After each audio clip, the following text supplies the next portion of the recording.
అమ్మా మన ఇంటికొచ్చే, నీ పుట్టింటికొచ్చే, నేను మహారాణిలో చూసుకుంటాను.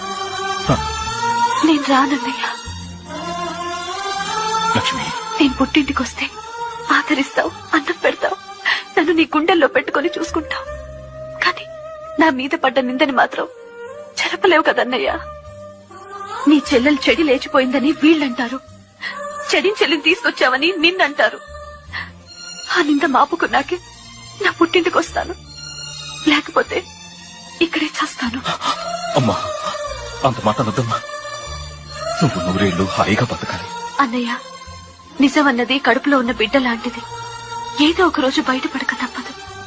నేను నిర్దోషణం తేలిన తర్వాత ఒక్క క్షణం కూడా ఇంట్లో ఉండను. తలెత్తుకుని మన ఇంటికే వస్తాను. అంతవరకు నన్ను పుట్టింటికి రమ్మని కన్నయ్య. రాలేనన్నయ్య.